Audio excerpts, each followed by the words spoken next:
Hi. Hi. What are you sitting on, Jojo? Pot.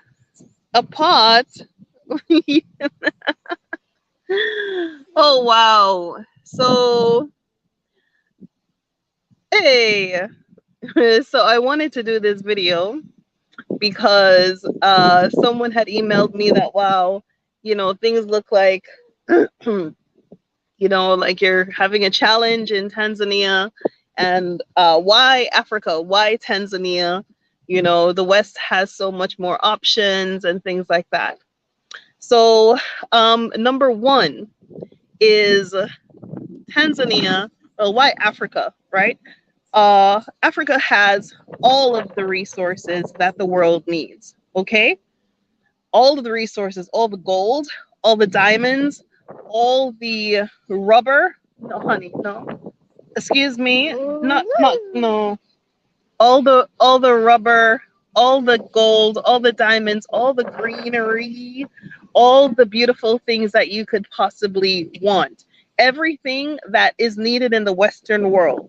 Coffee, cocoa, gold, oil, diamonds, and yes, sea moss is in Africa. Okay?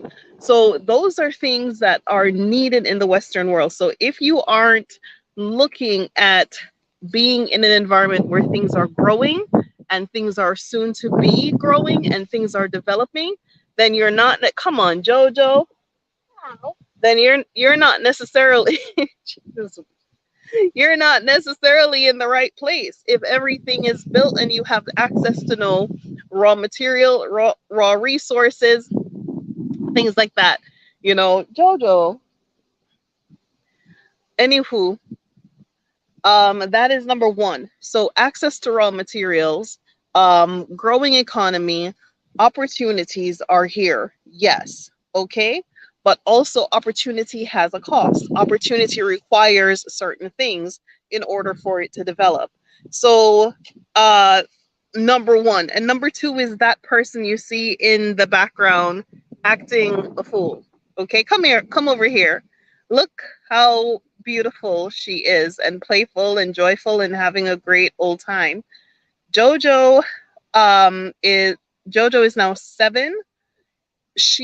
We came to Tanzania when she was 4 years old. Okay. And knowing the child that I had, she needed to be in a broader space, a bigger environment.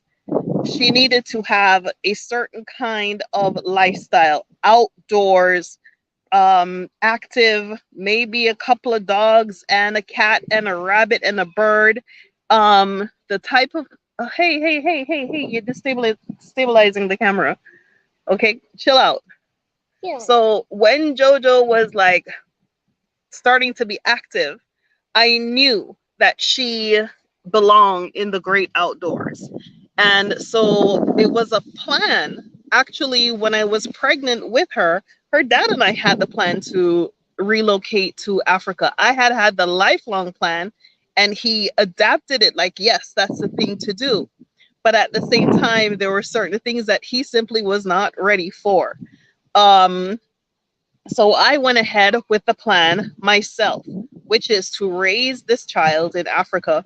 When she was born, 1 month after Jojo was born, I took her to Jamaica for her first about year and a half of life.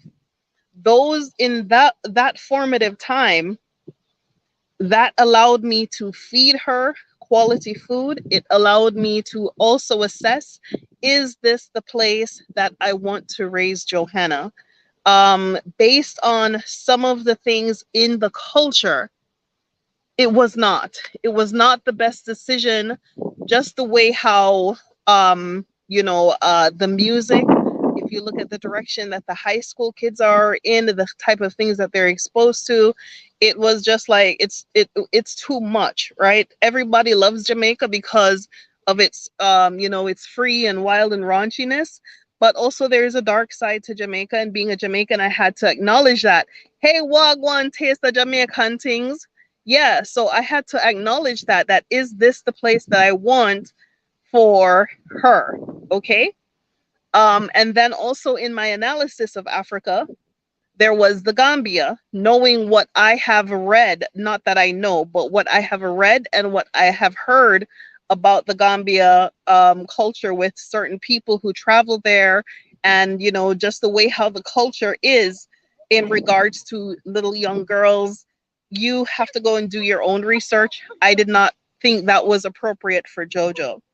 So when the decision came to me, I would say I can't tell anyone I chose Tanzania. I can tell unequivocally that Tanzania chose me. And you have to know me personally to hear that story. Okay. But a big part of that story had to do with praying and asking for guidance and asking for direction, because I knew I had to leave. I did not know where to go. And all the indications pointed to Tanzania. But because I never knew anyone here, I didn't have any friends here, I didn't know which direction to even think of. Like, where am I going to go? Like, Tanzania, why would I even go there? Those ideas forced me to look at Kenya as a solution. And I looked because everything was pointing towards East Africa, and it was pointing to Tanzania in my prayer after I prayed. And was determined that I was going to move to Kenya. Kenya is they're closely affiliated with the United States. At least there was some familiarity there. Notwithstanding, me still never know nobody at Kenya. Me still never have no friends in Kenya. But because of the way how the media had infiltrated my mind, Kenya thought seemed like the solution. So I said, okay, may I go Kenya go live, because it looked like civilization. I'll go on, so might as well go Kenya. May even pick out a house and say, a Kenya may I go, right? And I was preparing to come to Africa. One of the things I spoke about before was I wanted to do gem trading, because it was something that is easily transferable on the continent. My father is also in the beekeeping industry. It was something that I looked at, and I actually have a project that I put through the city council in Philadelphia to bring community beekeeping. So those were some of the projects, but I wanted to improve my skill and my trade. So I said, I'm gonna go back to school. So for 1 year, come baby, it's getting dark out here. It's getting dark. Come on. So for 1 year, yeah, take the ball inside, and don't forget the skates out here. Make sure you pick up these things that you brought outside that don't belong out here. Yeah. So hold on, it got dark real quick, and I think that has to do with my battery. My battery started to get low. Let me run inside. Jojo, make sure you take these things. Come. Okay. Come now. I'm gonna turn on the light for you. Just make sure you come right back. Polesana for the darkness. Okay.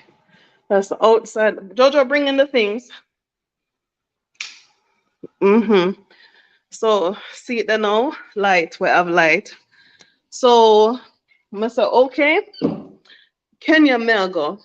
Melgo Kenya, because Kenya is familiar. So I'm gonna go to Kenya. Pick out the house 1 year before. I said, okay, I'm going to study documentary filmmaking, because again, it's something that I could easily transfer on the continent. You brought the skates. You brought But they're not inside. They're all dirty. the skates. Take them and put them under the table, because if rain comes, that's the end of that. Sorry.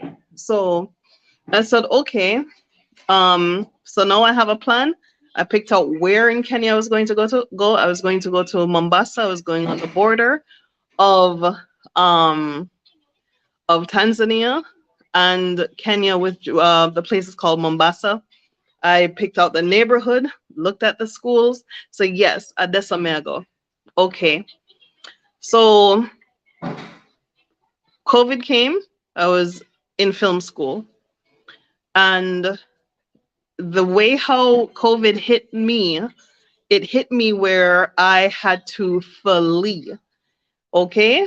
I don't know if maybe I've spoken about this before.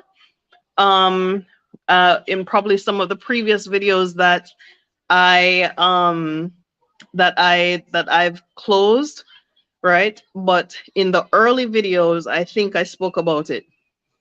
So 1 week before COVID, I was coming from a shoot and I heard a sound, a high pitched sound in my ear, and no one else around me could hear this high pitched sound. And I went home in Westchester County, and I had in my bedroom where I slept, the that's where the internet router was. And when I went to bed, I started feeling like a pumping in my jaw, like literally like this, boom, boom, boom. And it felt like somebody was punching me in my jaw, and I felt a tightening here. Okay. And it felt like the muscle was pushing out the tooth. And I went to the emergency room a few hours later. They said I was having a trigeminal seizure. I have no history of seizures. No one in my family has history of seizures. They said I was having a trigeminal seizure. They sent me home with painkillers, right? That was 1 week before shutdown in my town. And the tooth that was being pulled out was, by whatever force, had a mercury amalgam filling in it. Since I've come to Tanzania, I've removed that tooth. Okay. And so let me show you here. That's you can see. So that was 1 week. Well, I'm sorry. Yeah, 1 week before the COVID lockdown. The lockdown came. My school shut down. My town shut down. My town shut down at 9 a.m. And I was on a flight at 5 p.m. to North Carolina, where my mother and my daughter were. And I tried to convince everyone I knew that it was time to go. And it never looked like nobody was listening to me. So I left, right? At that point, I had to come to my senses that I've been telling people to leave for years. If you go on my Facebook page, I have been saying it forever. I have been trying to organize groups, trying to get everybody to see that, listen, we need to go to Africa. We need to go to Africa, build our community. And, people were saying, well, we don't have any rights in Africa. We don't have this or that and the third in Africa. And this is true.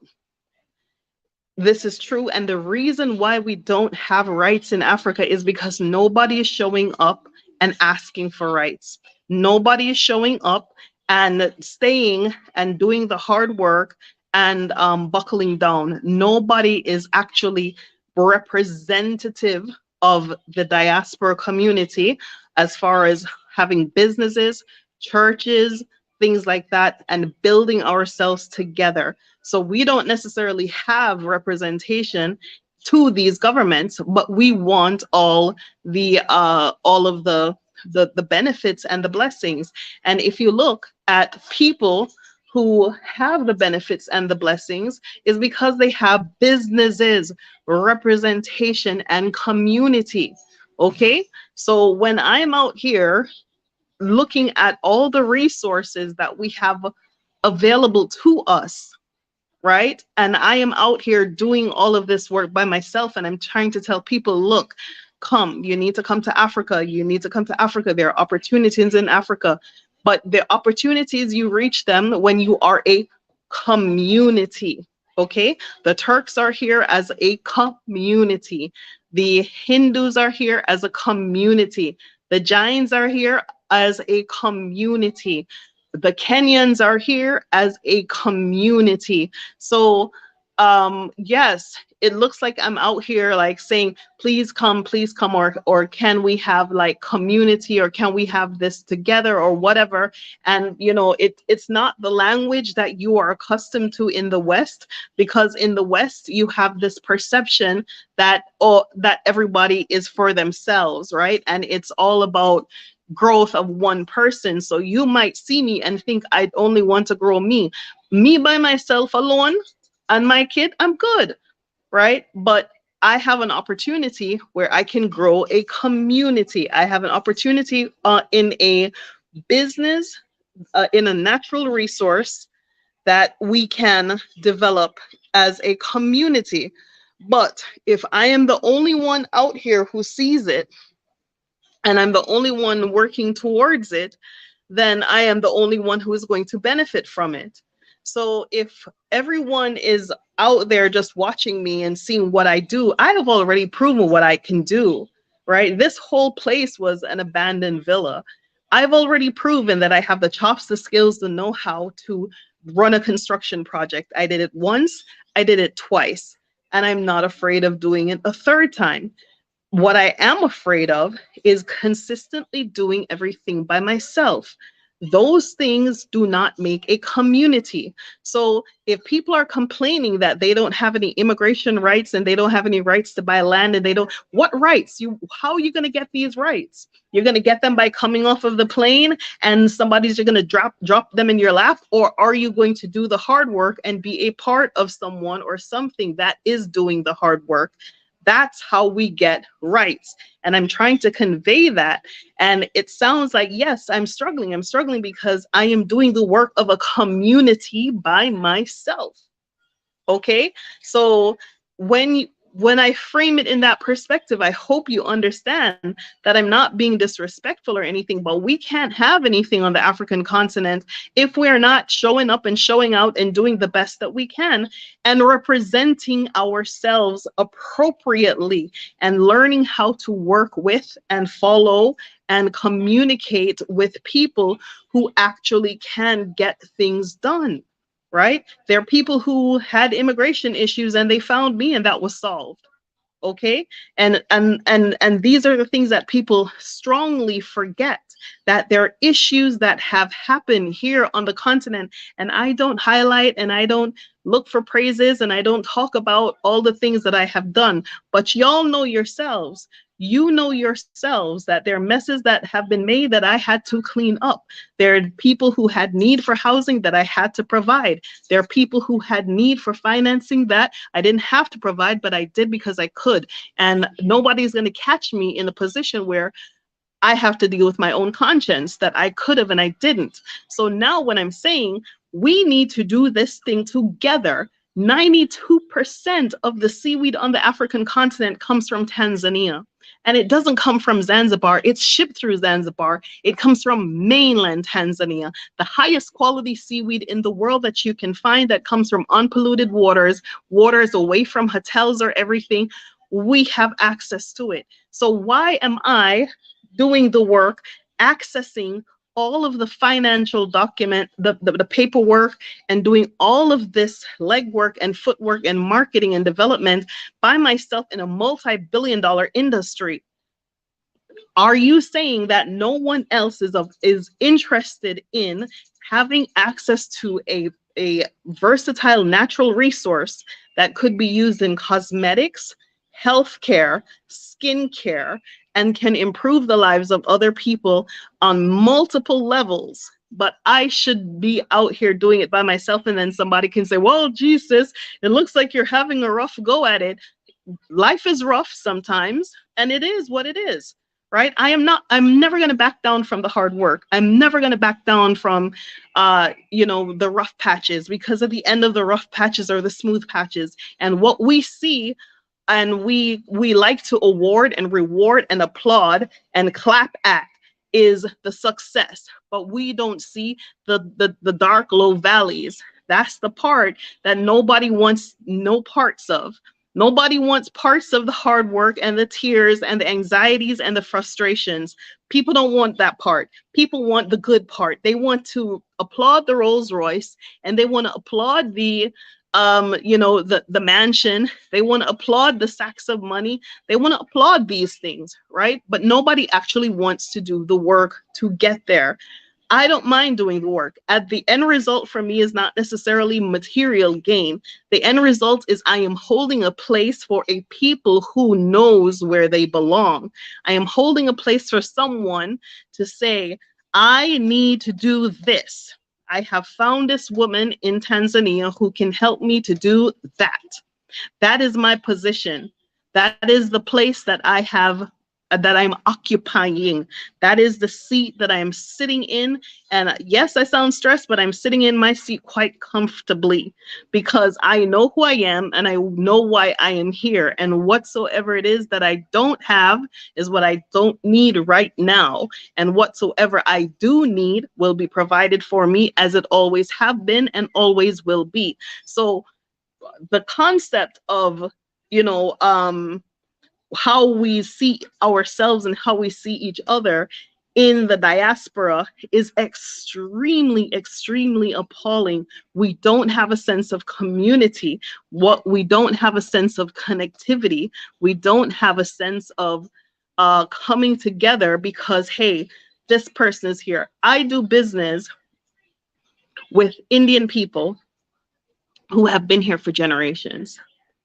I I do have the opportunity of doing business with Turkish people who have been here for generations. And I'm going to tell you something, that the place where those people are now, the people who have the hotels and the people who have these restaurants and the people who have these processing facilities and the people who have these chains, they came as immigrants to Tanzania just as I did, and they stayed.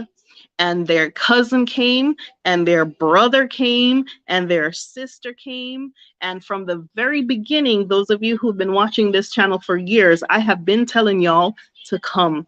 I had never told anybody, stay over there and send me money, or stay over there and give and do this for me.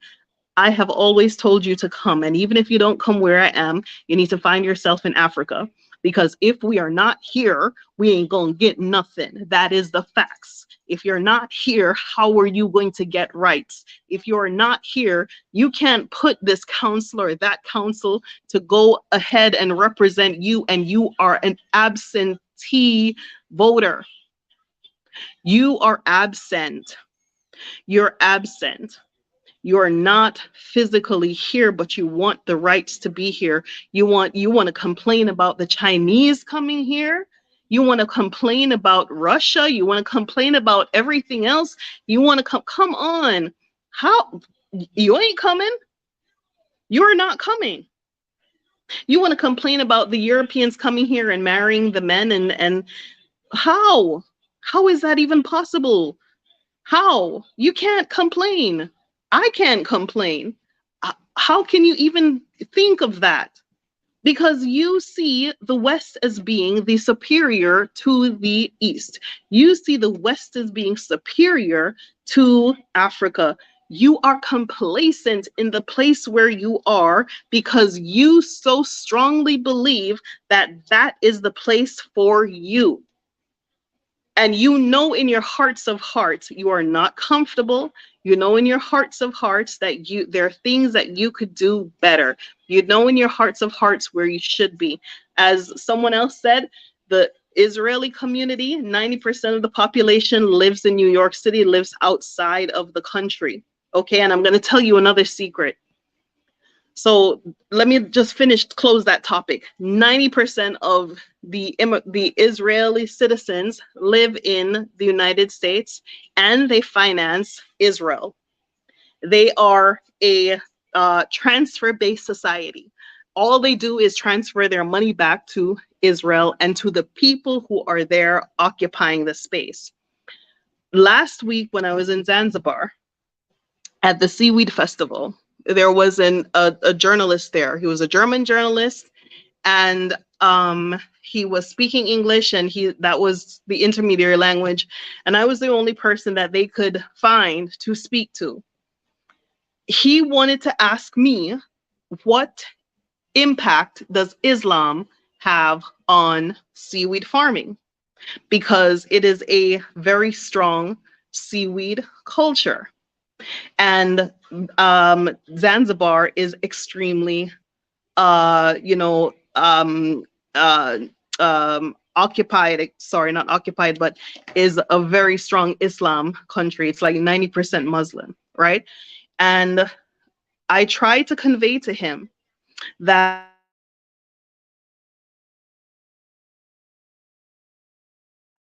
the concept of you're stronger than any religion in this society, in the Tanzanian society, you have a father who is Christian, a mother who is Muslim, and the children can choose whoever they want to be, and ain't nobody stop talking to them and uninvite them and disown them and reject them and put them out of the house because they have opposite religious beliefs.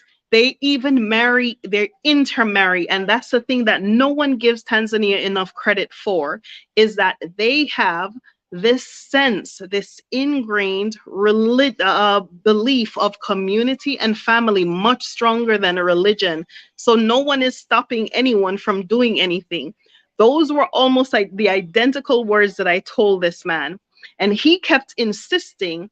So, you know, because most of the women are seaweed farmers, what do the husbands say? You know, so I tried to explain to him that the community is very supportive.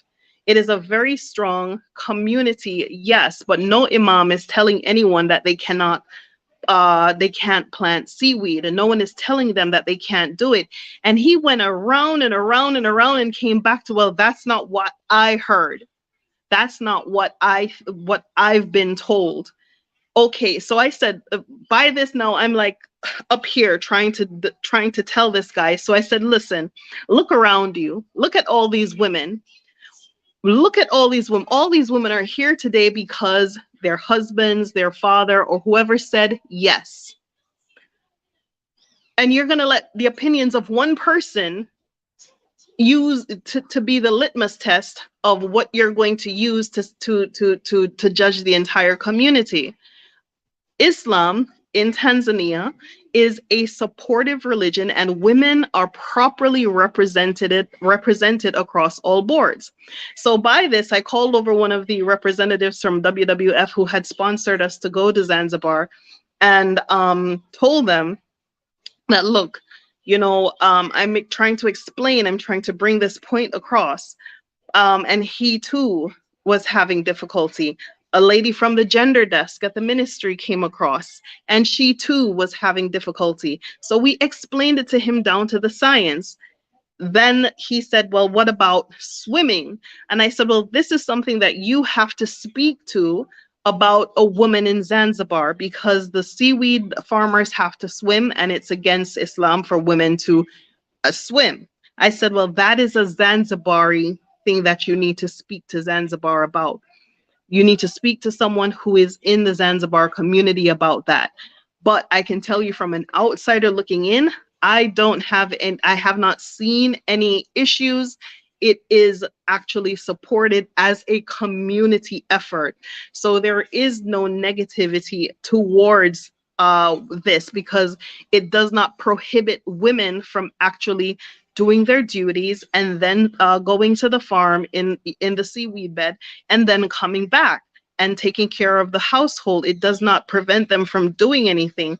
So while I was having that conversation with this European journalist, it occurred to me, it hit me like a ton of bricks. I thought, this is why they're not coming here. This is the reason why they're not coming here to build a refinery, because so many people have come here. The Belgians have been here. People have come here. The Germans have been here to come and analyze. And the information that I got back was that the large processors are not coming to Tanzania. And I did not see it before, that they're holding on to this us and them. They're holding on to this Islam is so bad and negative and so oppressive and so and so horrible and so divisive that we're not going to invest our money, our whatever money we get elsewhere.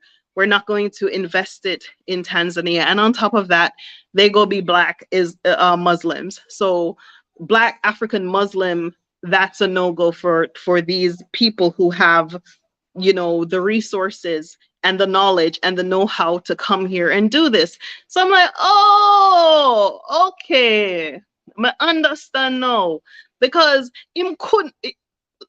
I tried to break it down to A, B, C, 1, 2, 3, and he still was not getting it because he didn't want to get it. So I said to him, okay, um, the issue you're having is not Islam.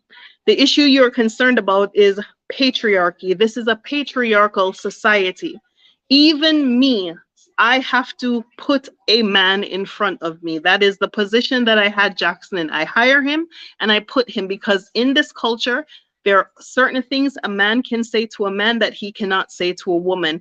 There are certain places a man can go where a woman cannot go. And I'm okay with that. You have to understand and respect the culture. In this culture, if you go to your husband, if you don't have a husband, you go to your brother. You go to your brother. You don't have a brother, you go to your father. You don't have a father, you go to your uncle. You don't have an uncle, you go to your grandfather. You don't have a grandfather, you go to your granduncle. You go to the most senior male that you have in your family if you are thinking about doing something. Okay? And you know, and he's and so we finally broke through. We think we got him when we said the issue is patriarchy. It is not Islam. So he said, well, it's one and the same thing. So I said, okay, hold on, stick a pin. It can't be one and the same thing. Patriarchy is completely separate from Islam. And I'm going to give you a prime example. I personally went to an all-girls high school and I was swimming at the National Stadium. And my brother stopped me from swimming. And I went to my father and he stopped me from swimming because I was coming home too late. That I was also asked to stop cutting my hair because it's something I used to do a lot when I was younger. So that has nothing to do with Islam. That is patriarchy. That is a patriarchal mindset of looking at women not necessarily as property, but making decisions of interest. And it does not necessarily only mean for a woman either, because men also go to you have to go to get the answers from your father. You have to go to get the answers from your most senior male. So it's a patriarchal society, and that is real. And that's how it works. And so me as a foreign woman, there are things that I have to do in order to navigate the society properly, where people don't know that I own the East Africa Seaweed Company. I'm not walking around and telling nobody nothing. There are people who do the work on behalf of the company for specific reasons, because the perception is that perhaps I am not sensitive enough. And it takes a little while for people to understand or realize that I get it. Okay. And now it has come to the point where they get that I get it. So I'm invited to the rooms. I'm given positions in the meetings. I'm invited to sit with the ministers. I'm invited to eat where the leaders eat. Okay. So it took them a while to realize that, okay, she gets it. So patriarchy is a situation here, right? But it is not a situation to the point where it precludes or prevents you from doing certain things. What they need to do is understand you and know who you are, and it takes time for them to build trust in you. Okay? So that is one of the concepts. That is some of the things that have us looking at. But while they're looking at watching people and their religious beliefs and their religious values, we have access to an entire resource. What are we going to do about it? What are we going to do about it? Are we going to look and, well, that's good for her, or blah, blah, blah, blah, blah? We need to grow this mentality of community a lot bigger and expand ourselves and watch the people who are on the continent and doing stuff and partnering with those people. Okay? It is extremely important. We cannot build or grow a community unless we are here and present and understand the position that we're in the moment that we're in now. Okay? I believe one of the African leaders just apologized for slavery. Okay? All right. An apology is something. But at the end of the day, for those of us returning, we have no residency rights, we have no access to certain things. Yes, we don't have those things, but we're not going to get them if we don't show up. We're not going to get them and seek them if we're not present. And when I say present, I don't mean necessarily just be physically here and not be in the rooms and not be around and not be working and not be making yourself visible. I don't mean, oh, I'm here, but you can't be counted. That's not what I mean when I say be here. When I say be here, I mean if you're not physically here doing something that is improving the society, improving lives for yourself and your family and your community, you should be putting your money to work in Africa. That is a fact. You should be putting your money to work in Africa. In this day and age, no one should be looking at investing in the same place where their ancestors were enslaved. No one should be looking at putting money in the US stock market, the exact same place where their ancestors were bought and sold because there were stocks on slave ships. No one should be looking at that because all you're doing is building up that economy further. You should be looking at Africa. You should be looking at the diamonds in Botswana. You should be looking at the gold in Ghana. You should be looking at the sea moss and all the other stuff here in Tanzania. You should be looking at getting involved with some kind of company of whether that's tourism or something. You cannot expect things that you don't show up for. You can't be putting your strength and your energy in places that are not and never have been and never will be of service to you. Okay? And if you think I'm out here in Africa just spinning my wheels, do not forget I am only here 3 years. I am only here 3 years. In 3 years, I have accomplished significantly more than I'm sure a lot of people who have been just thinking about Africa for the last 3 years. So if you're thinking about it, it's time to do something about it. That is what I gotta say.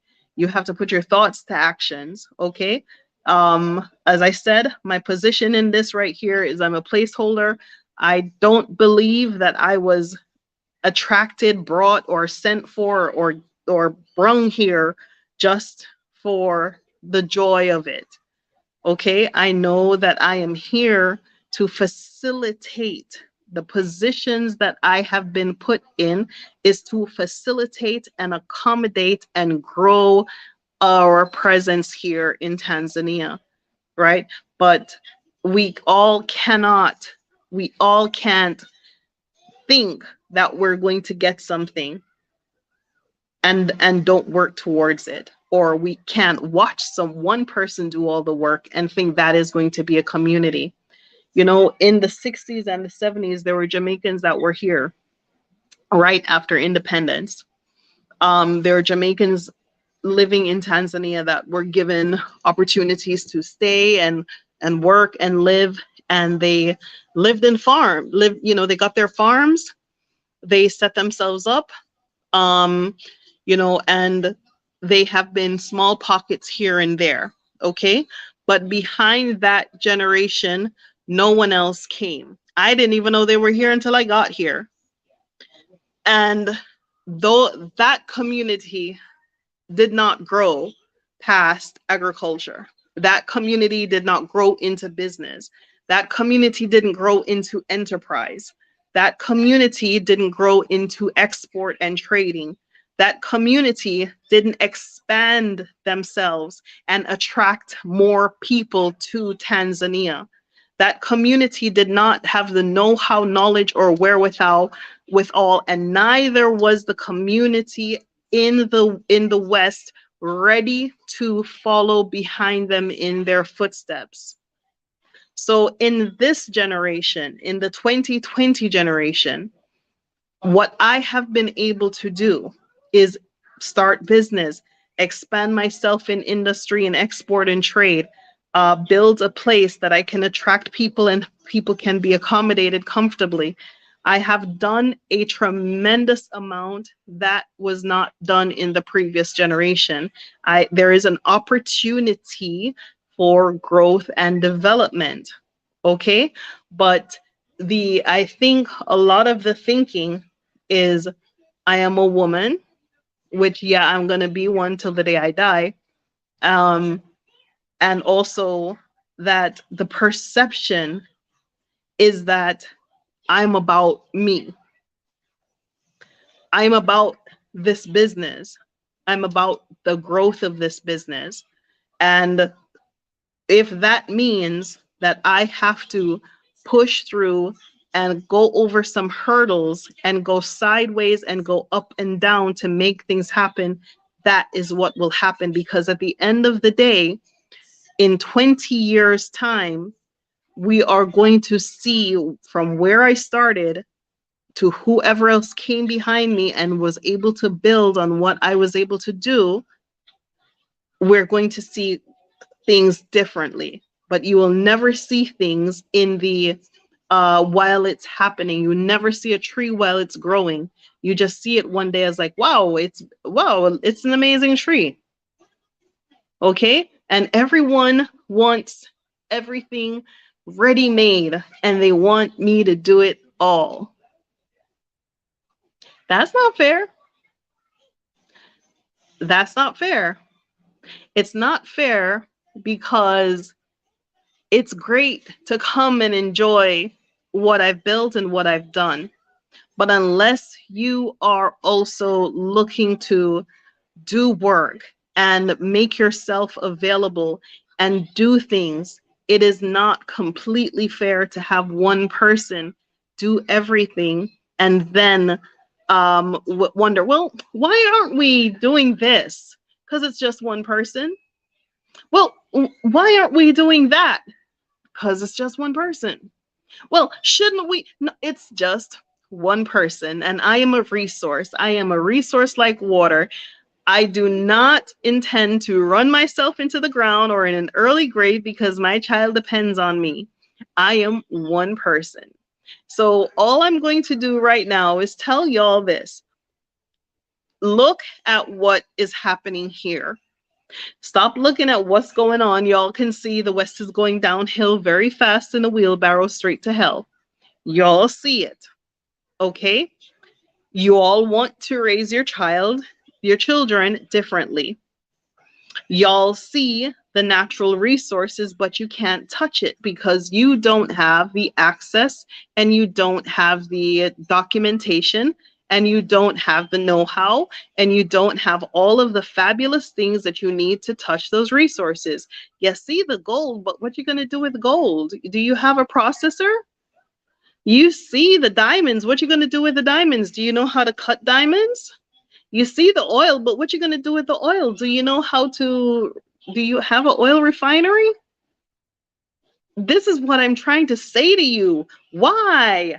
Why are we putting our money elsewhere other than Africa? Okay? I'm the fool that's out here working and trying to grow sea moss. I'm the fool out here trying to get all of us together to start sharing containers, and that's an epic struggle. But hey, it's a struggle that I take on every day, and I do what I can with the resources that I have available to me. And I will never, ever, ever have any kind of regrets. about how anything goes or doesn't go, because at least I'm doing something. Okay, and there is a very big difference to doing something than doing nothing and wishing and hoping and praying and thinking and pondering and being perplexed. That anxiety to me is harder than actually trying to do something. Okay, but what about the other fool who's trying to build a refinery? Are y'all gonna ignore that person too? What about the other fool that's trying to export avocados? You're going to ignore that one too? What about the other fool who's trying to export coffee? You're going to ignore that one too?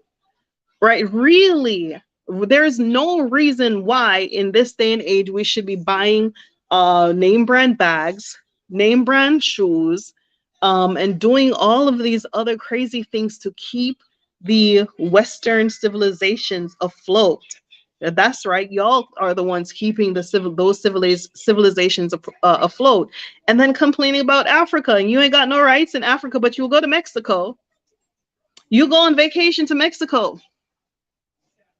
You'll go all the way to Italy and back, and then complain, oh, these Africans in Africa and these leaders, and they need to do this.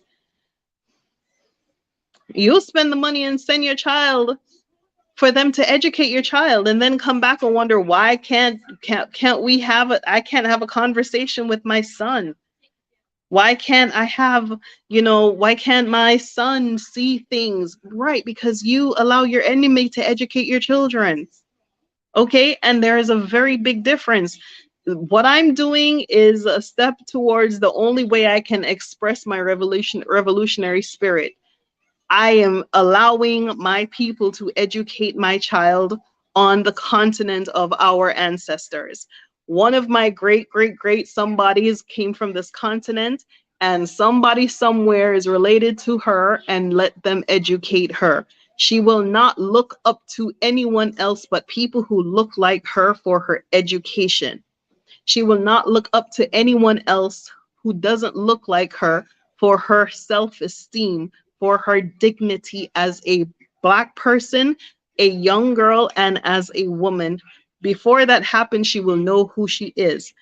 And any day, name day, anybody steps out of line, she knows how to put them back in there. Okay? So y'all need to get this thing right. Let me see what them comments are going with. Yeah, the name brand and the name brand shoes. Hey, MS Wagwan. Yeah, the name. Yes. No, for real, Fitzroy. Like for me, I don't. Maybe people are looking at me like, why do I think the way I think? I don't just think the way I think. You think the way I think. You see what I see. But the difference between me and you is I will act. That's the difference. There's a very big difference between somebody who talks that they're woke. There is a very big difference about somebody who will talk that they're woke, and talk that they know who their ancestors are, and talk about Kemet, and talk about all of them things there, and someone who will look around and say F this and pick up the whole of them entire universe and leave like Lot, and never look back and say, Africa, me go do it. Whether I'm rich, Africa, me go rich. Whether I'm poor, Africa, me go poor. If it not go on for me, Africa, it go not go on for me. If everything go on for me, Africa, it go on for me. If you don't have that in your mentality, right, you can't call yourself woke. You can't call yourself a Pan-Africanist. How are you going to call yourself a Pan-Africanist, or you're a pro-Black or a pro-Africa, and you're not prepared to step? And furthermore, you're not prepared to support those who have stepped. Instead of supporting those who have stepped, there is a lot of online bullying towards those people who have. Okay, without realizing that those people are placeholders, whether it's me in the East or somebody else in the West. Those people are placeholders. There's going to come a day when y'all going to need those folk. So don't get yourself into the attitude of saying it, said it before. Don't get yourself in the position of watching people and talking people and following these YouTube people who want to drag and malign people and form opinions and things like that. And they have never set foot on the continent. They have no idea what it is like to be here. They have no idea to work with employees who do not have the skills or the knowledge of basic things that you have to train them and micromanage them and stay up on top of them and deal with all of the costs and the stress and the pain and the dread. You don't get on these people because you don't know. You never had to do it, so you don't know. And like this concept of like of looking of trying to rip up the diaspora. Yeah, see that Anthony said? The difference between a successful man or woman to the common man is the mindset. That's it. It's mindset. It's mindset and discipline, right? You're gonna have to do things you don't want to do. Don't think that if you come to Tanzania or come anywhere that it's gonna be a cakewalk. It's gonna be frustrating as all hell. It's going to be difficult in the beginning. Everything is difficult in the beginning. Whether you start a new job or a new something, it's gonna be difficult. New school is gonna be difficult, right? Yes. Yes, for real. Taste of things, Jamaica. It's gonna be difficult, right? And that's the part. That is the part that I've always showed you. I've never hid that from you. That's a part to the party I've always brought you to. That is not easy. This ain't easy. This is not easy, right? It's not easy. Saying, you child, you are not that little anymore. I am. I'm. I can't have this conversation like this. Say hello. Hello. Everyone has been looking for you, saying, "Where is Jojo? We haven't seen Jojo in a long time." Say hi. What are you having here? Let me show them. So this is her favorite. That's baobab fruit. Okay. So see the baobab with a natto, they call it lipstick fruit. Okay. Hi, Lula Sky. Yeah. So, oh no. Come on. Let me have this conversation. You sit yourself right there. And Jojo, the Arthur, this I'm not changing it. I'm just turning it down a little bit. Yeah. So that's what I'm trying to say is, yeah, it's difficult, and I'll talk about it. I will tell you how difficult it is. Okay, and I will tell you how frustrating it is. And and a lot of it, a lot of the difficulty and the frustration is, yes, I'm doing a lot of things by myself. Yes, I am a single mother in Africa running a company with 15 employees and a restaurant and all that goes in that, whether that be making sauces, juices, baking, grilling, all of them something that I do it, right? And because I've trained people now to take small things away from me because to delegate to, because it's too much. But obviously the more people you hire, the more overhead you have at the end of the month, right? So I have done as much as I can do, and I've trained as many people as I could who can take some of the small things away from me so that I could focus on the bigger things, which at this point is the seaweed, is a sea moss, right? So we have our documentation, our paperwork, our export license. We have like hiccups with how things are done here, right? But it doesn't preclude us or stop us from actually, shipping things, right? The cost of shipping, of course, is another barrier. But again, if we have more people, that we can consolidate together to ship our containers together, then yes, that is something that we can definitely do together, right? But again, this question of unity, community, togetherness is simply not there, right?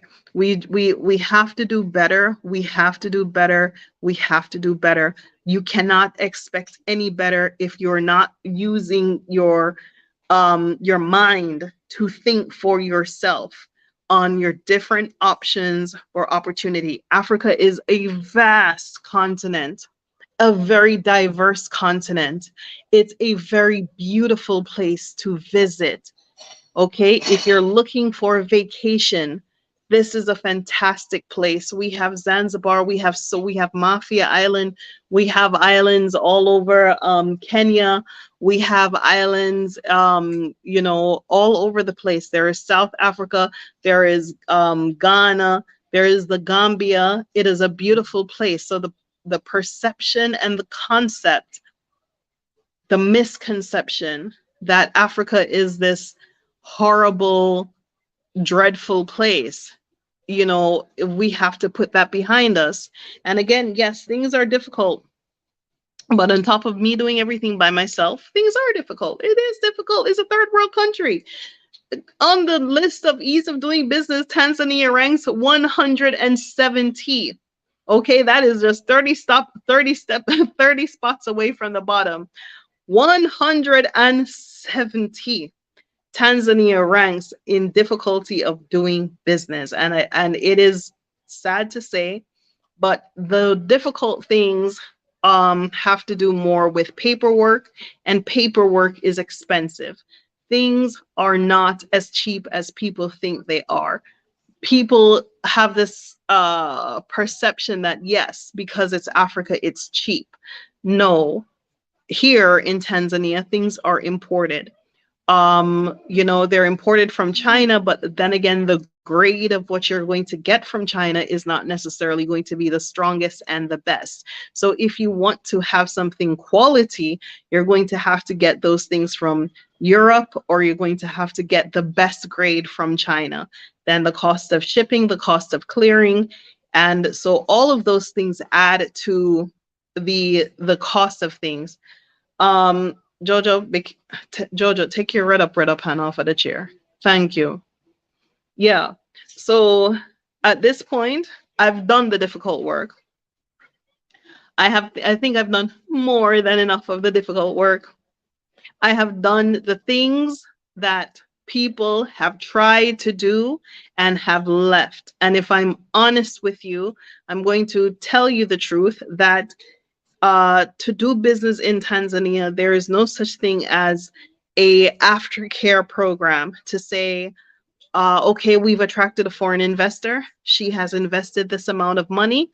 We are going to ensure that she has the things that she needs to go through to get the proper paperwork. No. And there is no such thing as a list of like this, and each of them costs this.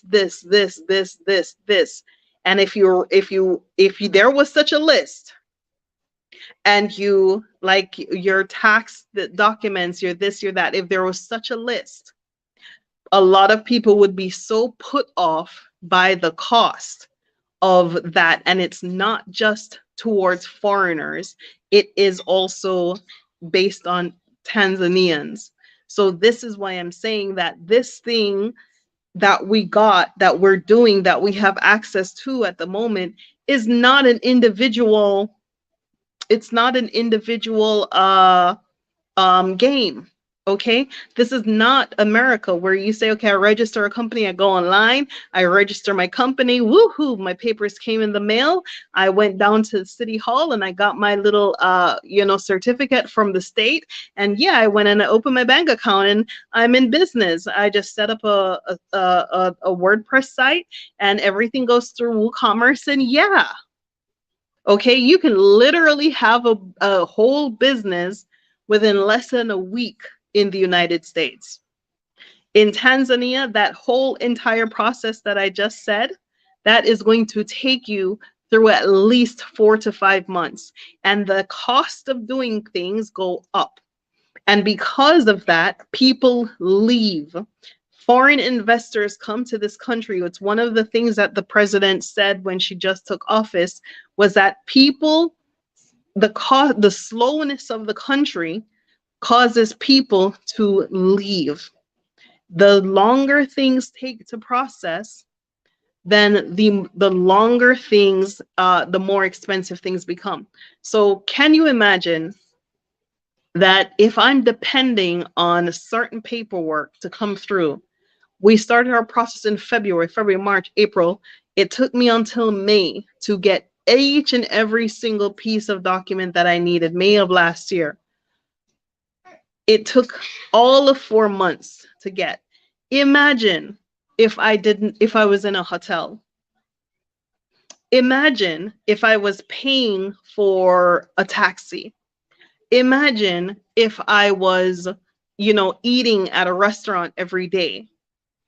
And therein is where the real cost lies. So while you are thinking, okay, I'm going to go through and I'm going to file the paperwork and I'm going to go back, things take a long time. And not only does it take a long time, it depends on your presence. You have to physically be there to use your fingerprint and to sign the documents. Excuse me. To sign the documents and the paperwork. So this is why I'm saying is that the position that we are in. No, ma'am. No, let me finish this conversation. The position that we are in is a position that a lot of people who have tried and failed. And on top of that, after the paperwork and the stress and the drama, don't forget, it's not without drama. It is not a drama-free environment. The stress and the drama of getting the paperwork, what is left to actually operate is so little and so exhausting that people leave. And I'm not talking about just us. I'm talking about Germans and French people and Spanish people. A lot of those people have come to do business and try to do similar to what we were doing. And at the end of the day, they had to leave because after the paperwork process, and on top of that, the paperwork doesn't go for a year. So if we got our license in May, that means it expired on the 31st of December. So what they do with the export, with all the paperwork here, especially the export license, is even if you got it on the 1st of December, it expires on the 31st of December. So there is no such thing as one whole entire year of having this documentation and having to enjoy this paperwork. So if we got our paper out in February, which it takes a length of time to go through as well, which is lost time that nobody talks about and nobody gives you back. If you go through that process, right? If you go through that process, then you have to consider that you need finances to actually do your business. So at the end of the day, if you said, okay, I want to start a pizza shop, you need this, this, this, this, this, and this, and this. Okay. And at the end of all of that, you still need to buy material, you still need to pay labor, you still need to buy the cheese that you're going to use to make your pizza.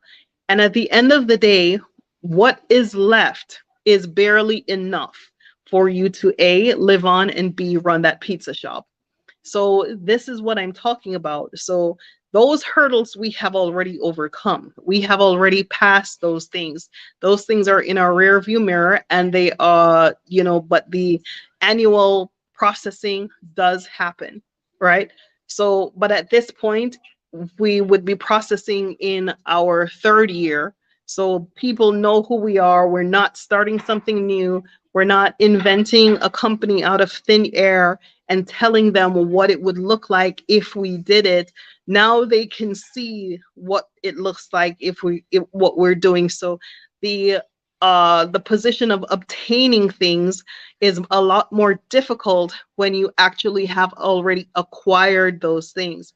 And this is why I can comfortably say that people who are looking to invest now, or people who are looking to join us now, are people who actually will be the beneficiaries, most beneficial than those who have been struggling with me from day one and going through all of the rough and tumble and the drama, right?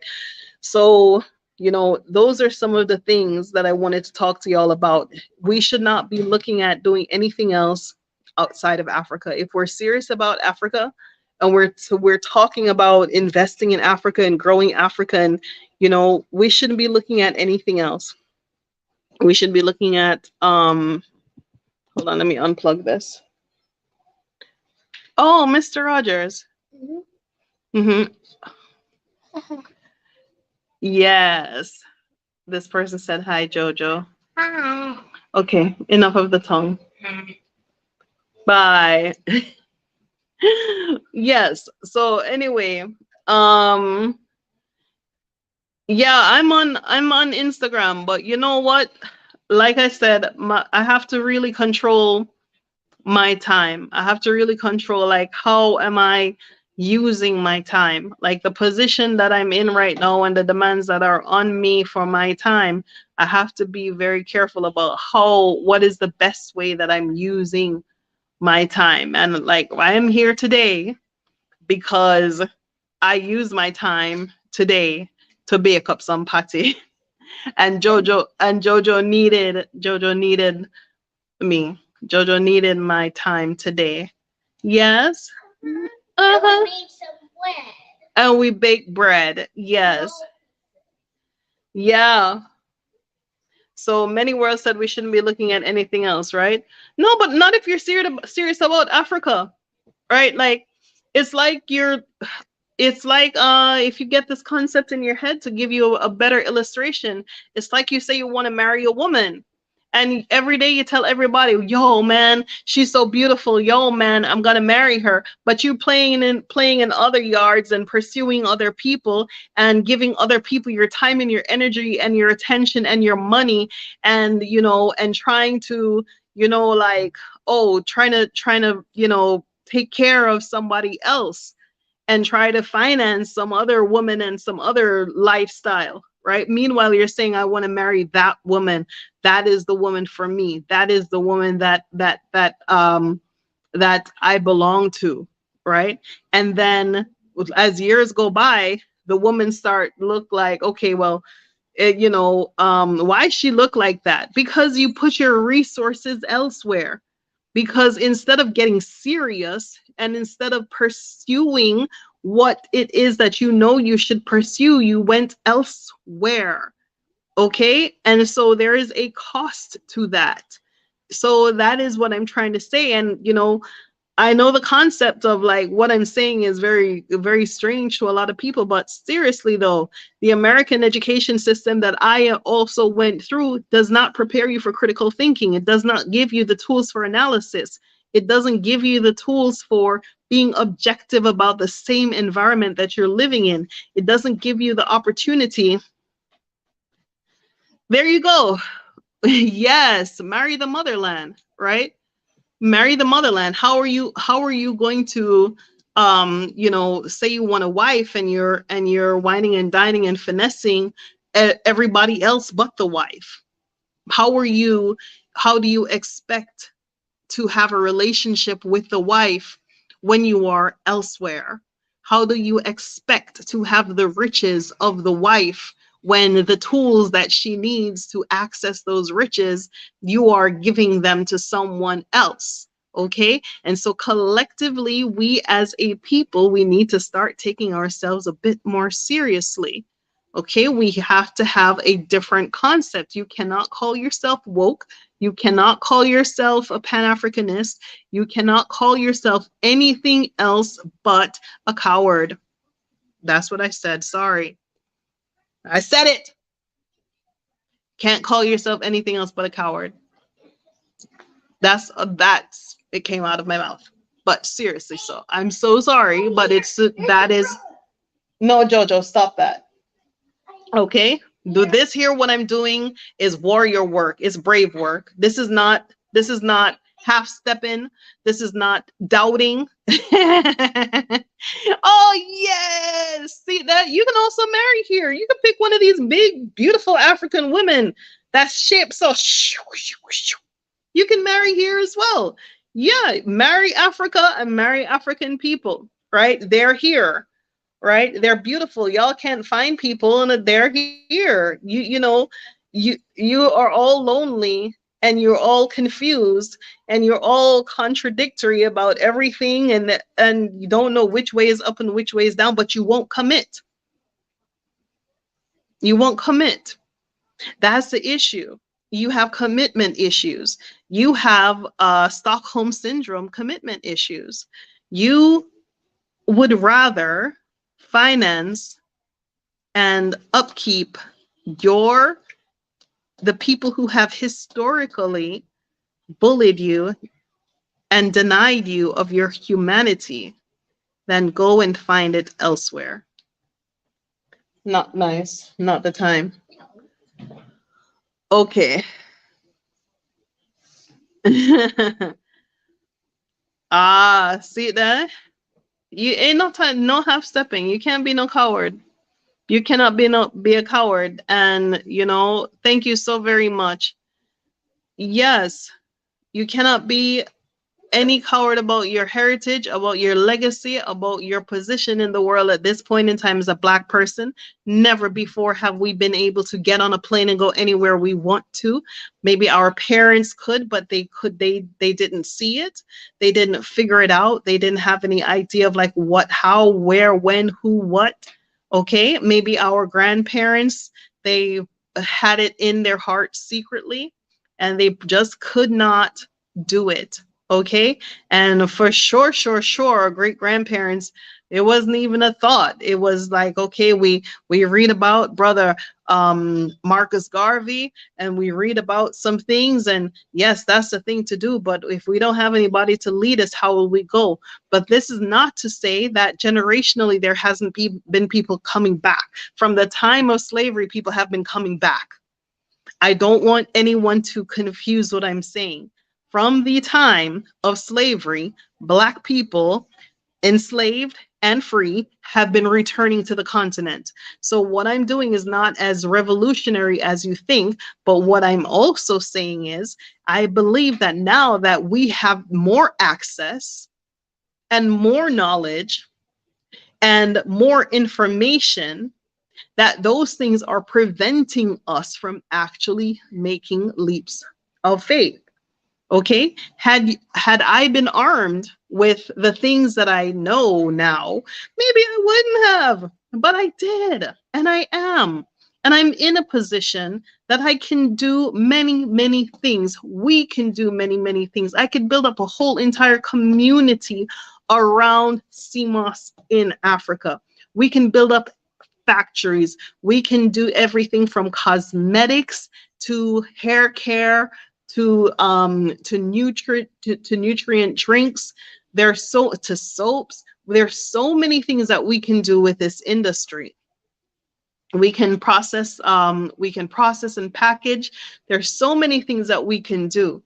But if you are not here, how will you know? That's number one. And number two is, if you are not here, how will you have the things that you want? How will you have access to the things that you want?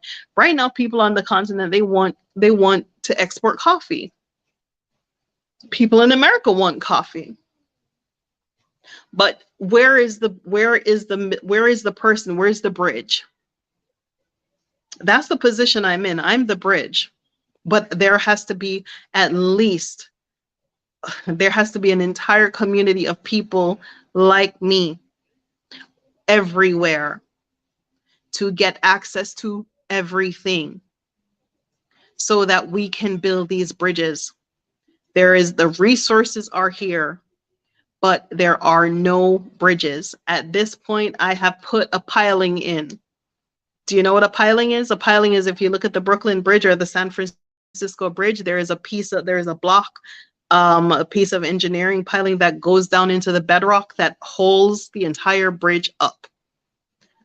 That's what I've built, but we still need to keep building and building more. So at this point in time, I'm going to invite y'all again to the next meeting, okay? So you can see and hear, but this time I am going to ask for for $20 because it is very difficult for me to wake up at 5 a.m. in the morning to people who don't come to the meetings when they said they should. So I'm going to go ahead and put my Cash App information here for those of you who would like to attend the upcoming meeting, which is going to be 9:30 p.m. Eastern Time, Saturday. 9:30 p.m. Eastern Time, Saturday, which is today your time. Okay? Yes, you can get, ooh, look at this question right here. There is someone here. So he says, can we get coffee in Tanzania? Of course you can get coffee. Tanzania is an amazing country. I can't even begin to tell you the natural resources that are in Tanzania. Everything that you can think of, it's here. It is here. The only thing as a Jamaican we don't have access to is like allspice. At least I don't know, maybe with access here in Dar, but I'm sure it could be somewhere like in the interior and I simply just haven't happened upon it yet. But coffee is here. I have a gentleman right here who is telling me that he wants to export and he wants to export coffee under my license, which is not a problem. The issue that the government does is that for every agricultural product, you must have an export license, a new export license for each product, and a warehouse for each product. So we can do that. But it's something that I could not touch because I have my hands full with the restaurant. There are people who are looking to do certain things, but again, there is a cost to everything. There is an opportunity cost to everything. We have access to coffee. We have access to a variety of different things, but there are things that are required. And at this point, I'm like, okay, my issue is, yes, yes, we can plant allspice. So, what I'm saying is, okay, I have I have the sea moss, right? I have the sea moss. The sea moss, we can process it in powder. I need an export license for that. I can process into gels. I need an export license for that. I can export dry. I have an export license for that.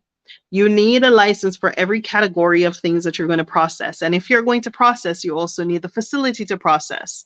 So the resources are here, okay? The position we are in. But at the same time, we need to have the, Jojo, not funny. We need to have the what do you call it? We need to have certain things in place. If we're going to export on a certain level, we need to have packaging. In order to have packaging, we need facilities. If we're going to have facility, we need to have equipment. And for equipment, we're going to need labor, right? So the opportunities are here, but the opportunity costs something. It costs something. So, like I said, I think I have gone as far as I can do by myself. Okay, we have products. So one of the things is like, okay, so we have a store, and at the store where we can make and sell anything that is being consumed. So we make. Jojo, bring one of the gel, the scrubs for me, please. All right. We make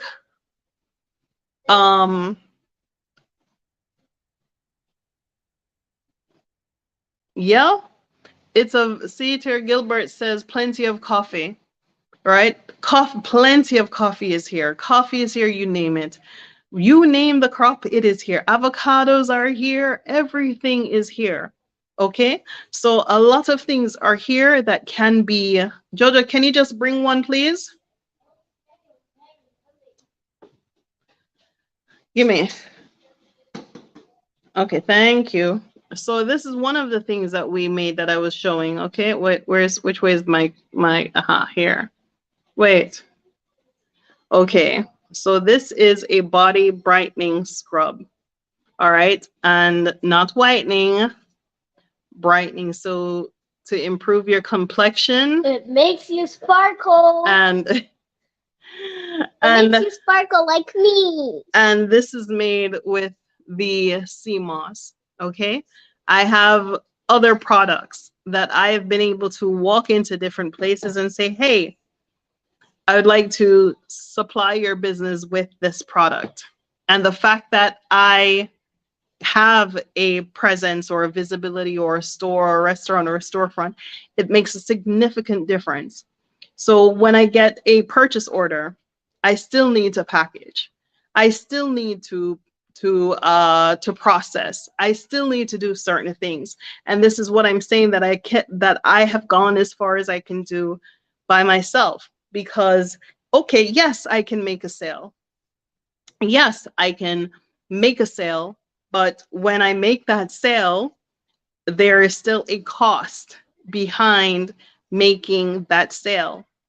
Okay, yes, I can do certain things, but there's a cost behind it.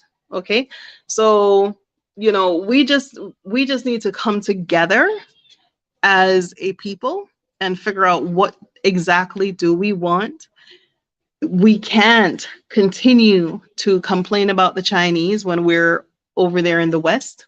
We can't continue to complain about the Muzungus when we're over there in the West. We can't continue to complain that, oh, white people are everywhere and they're how can you complain about someone else and you're not there? So you have to take that leap.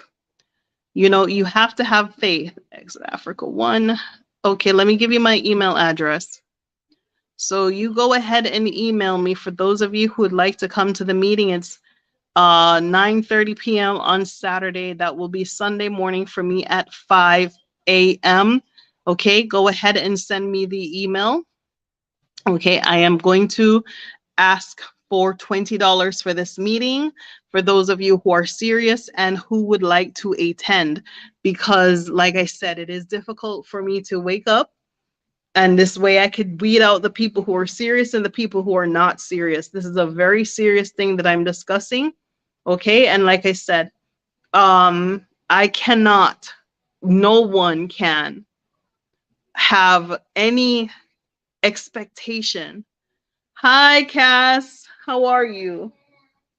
No one can have any expectation of any African government if we're not present. Okay? No one can have, we're talking about, this region or that region, and blah, blah, blah, blah, blah, blah, blah. I'm going to tell you something right here. This here continent, they appreciate, respect, and recognize one thing: presence and cash. Come with your money. They don't say send you. Come with your money. Come with your money and your energy and your time, and you know how. And if you don't know how, stand behind those who do. Okay? Okay. Okay, so it is Eastern Standard Time, Plum. Eastern Time at 9:30 p.m. Eastern Time. New York time, Eastern Time at 9:30 p.m. ExodusAfrica1@gmail.com. Okay? 9:30 p.m. Eastern Time. Okay, for those of you who would like to attend. As I said, I keep saying I can't do this all by myself. I've done it all by myself, but at the same time, I've done it with the investors who have invested in the company. So, but the physical work and the physical demands have been 100% myself. Okay. And if I am not able to do it myself, I need to be able to hire people who can. I need to be able to put people in place and put things in place that can deliver. Okay. So I know that we're not going to get the things that we're looking for without presence and access. And you don't have access without presence. We can do amazing things out of this here resource that we have available to us. This is a tool for opportunity. Okay, so you can look all you want at all the resources. in Africa. But if you don't have the tools and you don't have the people and the skills and the know-how, you're not going to be able to access it. And you're not going to be able to access it unless you are looking at coming or getting here. The thing that I have told people from the very beginning is investing in this company also affords you the residency to come here. I have a limit, but the limit can be expanded. The limit can be expanded depending upon who is coming and how they're coming. I can always go back to the TIC and expand. But are you people coming? Do you want to come to Tanzania? Do you want to come to Africa? Jojo says yes. Okay. Because and there's another thing that I wanted to talk about. Yes, people want to invest in the East Africa Seaweed Company. They want to invest behind the sea moss. They want to invest in Africa. They want to do these things. But what they are not willing to do is let go of the West. What they're looking to do is kind of what's the word? What is the word? I don't want to say the wrong word, so I'm just going to convey to you the idea, the concept. You're living in the West.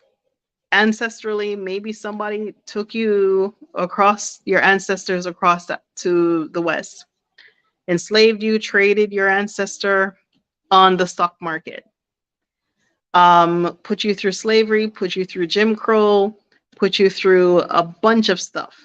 Okay, that still reverberates today. And you want to come to Africa, you want to go back to Africa, and you see someone doing something in Africa, and you say, okay, I'm going to invest in that. And we work, we grow the company, everyone is getting their money, their investment is paying off, and that investment is going back where? If you're still in the States, that means your money that you put to work in Africa is now supporting you in America, is supporting the American concept, is supporting the American society, is supporting the American economy, is supporting the American dream, is supporting the American, facade. Does that make sense to you? Does that work? How does that work? How does that work out in your psyche? So this is why I'm looking at people who are looking to come. And I'm looking at people who are looking to also do things, okay? Who are pursuing things, who are looking to work as a part of the company, who are looking to grow the company and the opportunities that the company has. Because around that is how we build community. So I'm using the company to grow community. It can be done. Everybody else, they are doing it. The Turks are doing it. The Hindus are doing it. Everybody are doing it. The Indian them are doing it. Why we not do it? Why aren't we doing it? Yes, it's hard, and it's going to be hard, and it's going to be rough in the beginning. But suppose you see the things that these folks here own now. They own flour mills. They own dairy companies. I'm not talking about separate people. I'm talking about the same people, them. They own all the transportation. They own payment systems. They own flour mills. They own dairy companies. They own just about everything you can possibly imagine. And they came here as foreigners. Anyway. Yes, Cynthia? No, not August the 5th. Tonight. Your next meeting is tonight. And I will also do one on Saturday, August the 5th as well. Your next meeting is this tonight, Saturday at 9:30 p.m. Eastern Standard Time. tonight. Okay, that is your next meeting, and I'm gonna keep holding these meetings. You know why? Um, Provided I have the energy, the strength, and the rest to do them. Okay, so I cannot predictably tell you that I'm going to be able to do these meetings every single day or week or weekend, but I can tell you that I'm going to keep pushing these meetings because I need to reach people who have some sense, who have some idea of what needs to be done and how we need to do it, right? My baby. Uh, Here's my baby. No, let me climb up on Mama. Okay, that's enough, Jojo. Jojo, if I move, you're going to hurt yourself. No, I won't. If I move, you're definitely gonna fall because you're too tall for where you are. Can you please excuse me? Mm-mm. Anyway, so this is my life, y'all. I have a monkey on my back. Just monkeys, not moving. Oh my gosh. Yeah, man. Saturday. Oh, it is tonight. It's tonight, Plum. It is tonight. Yep. Yeah, the meeting is tonight. Yes. Yes. So this also is not just for y'all in the West, it's for people who are in Tanzania as well. People who in Tanzania also watch this channel. People who are in Tanzania, yes, Tanzanians have some privileges above foreigners for sure. But at the same time, what is required requires foreign knowledge and technology and know-how and ability to execute and exposure. And we have to be honest, we need each other. We need each other in these scenarios. Okay, we need each other in these scenarios. So this meeting is not just for Tanzania, for foreigners. I'm sorry I'm holding it so late, but there is a method to my madness. I'm holding it so early in the morning, rather, but there is a method to my madness. There is a reason why. If I hold it on Tanzania time, we're not going to get the people who can engage properly. Okay, so I give these talks.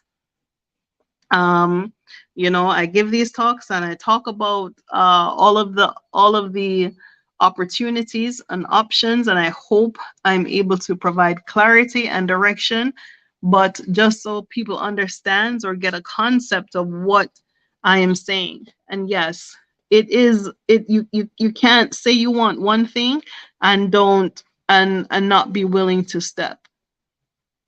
You cannot have it. You have to Cass, look at Cass, this. Cass says, "Let mommy know, Jojo." Yeah, you have to look at this. Look at what? There. There? I'm There. look where? Oh, on the TV? Yeah, look. It's amazing. It looked like something you drew. Look. But anyway, Jojo, let me talk to the people them. So, um, yes. See it now.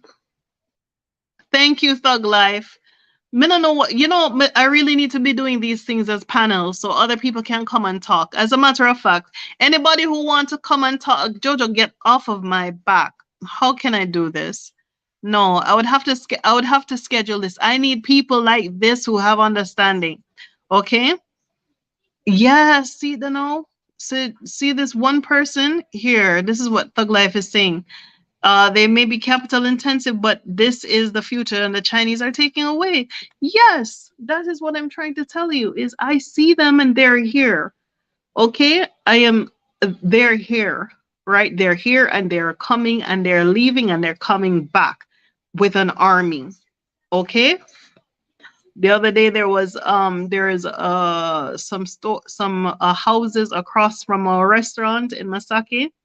And hey, Miss Rosa, everything good, man.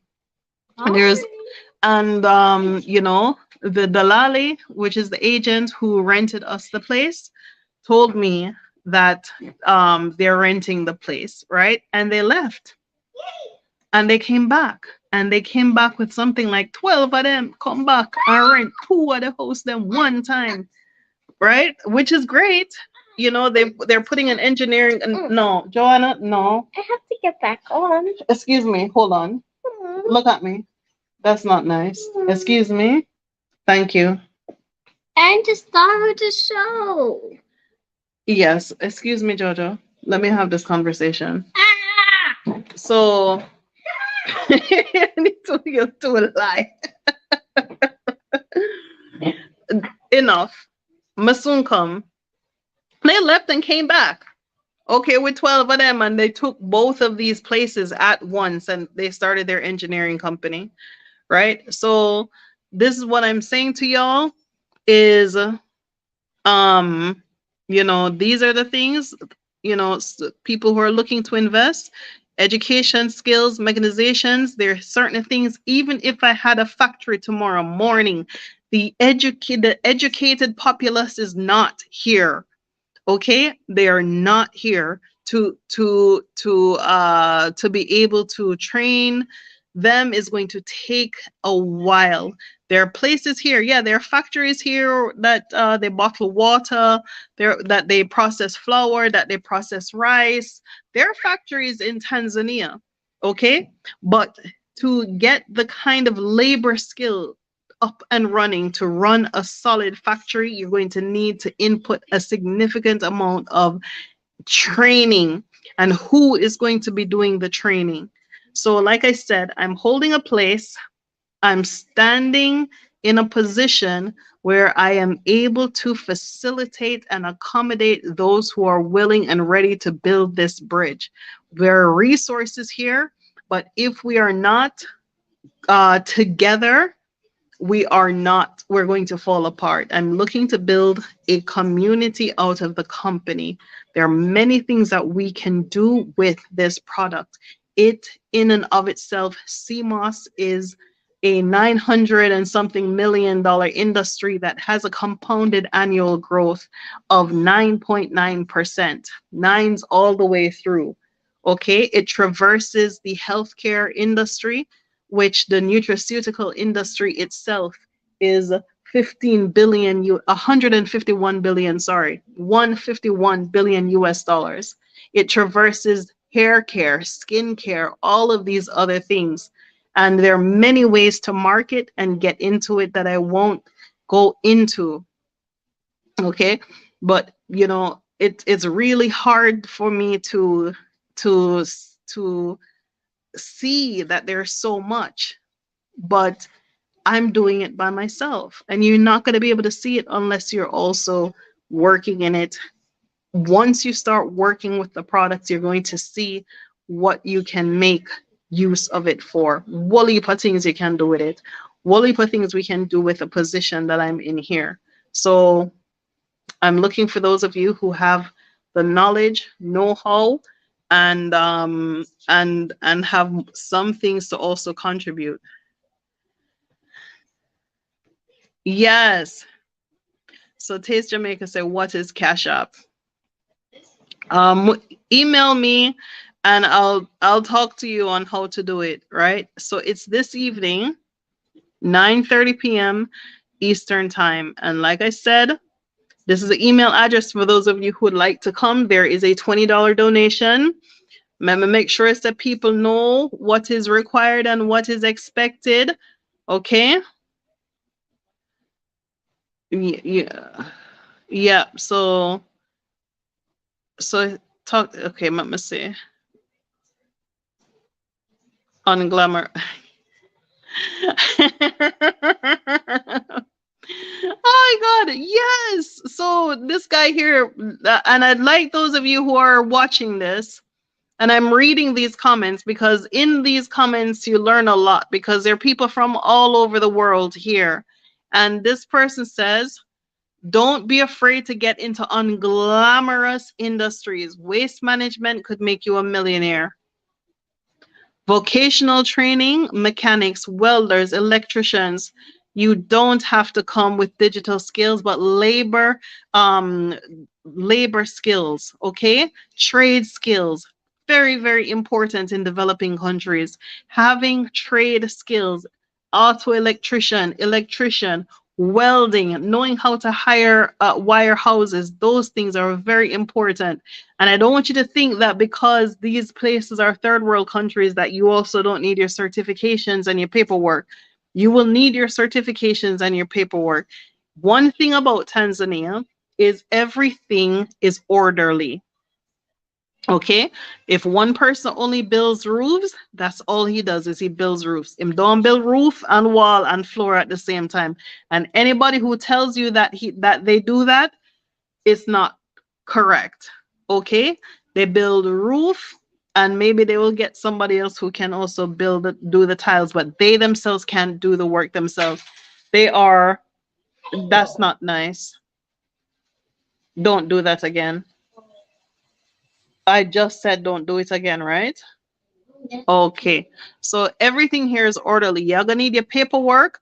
You're gonna need all of your documentation. So don't think you're gonna run up in here and because it's Tanzania, or because it's a third world country, it's because of it's Africa, you don't have to do certain things. No, wipe those conceptions out of your head. If you are here doing any kind of anything, you need your documentation, you need your paperwork, you need to be what you call it, on the up and up, and you need to have certain things. Okay, so Thug Life also says that in Kenya, there's toxic politics, but in Uganda and Tanzania, Rwanda is better off.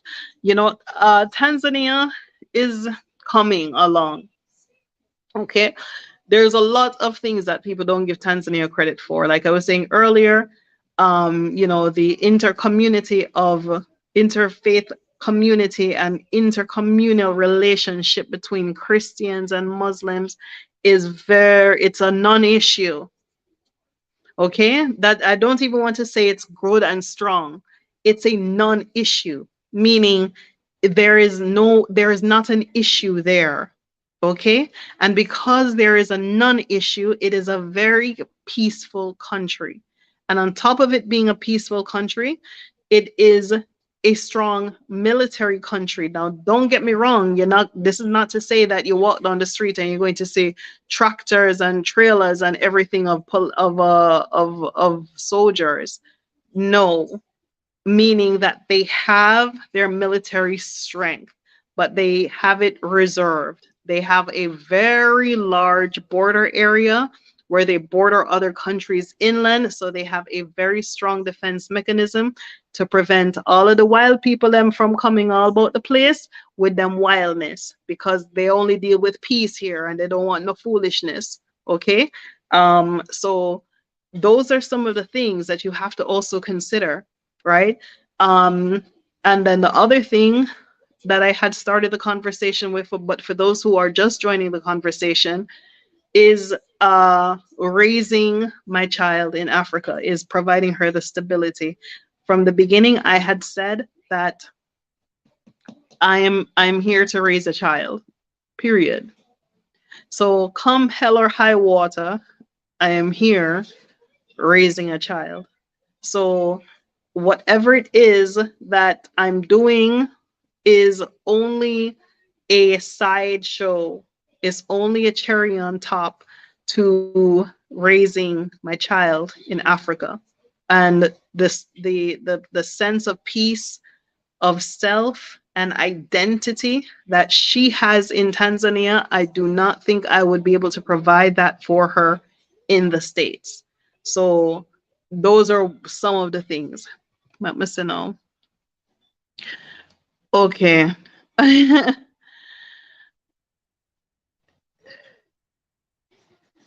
Yes. Oh my gosh. So always well says I must open back the videos. Okay. I'm gonna open back the videos. So what Always Well is talking about is the videos that I have from the time I came to Tanzania.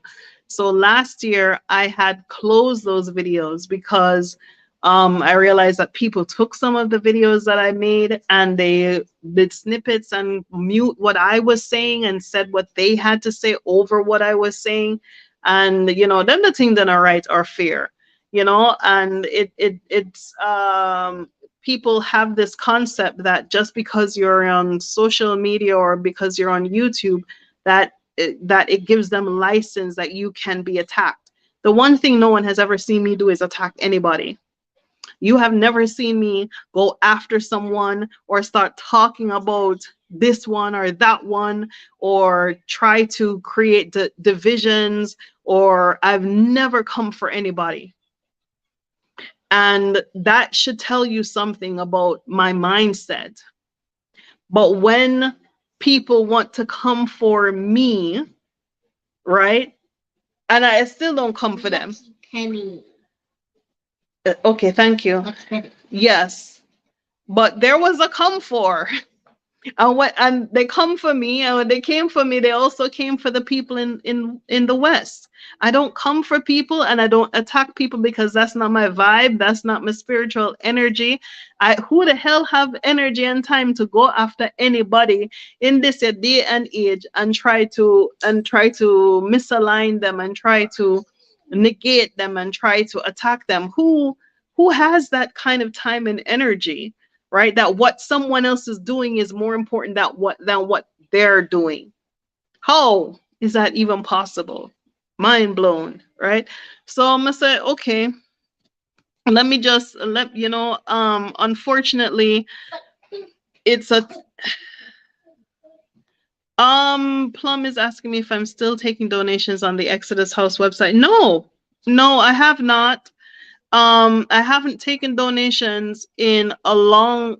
Okay, so when I started the Exodus House, I was requesting donations, and I didn't raise a lot of money from the donations, but what I did raise was on the pre-bookings. So people were able to pre-book on the website. So that is what I was able to do. Okay, but a lot of the investment into this property came straight out of my pocket.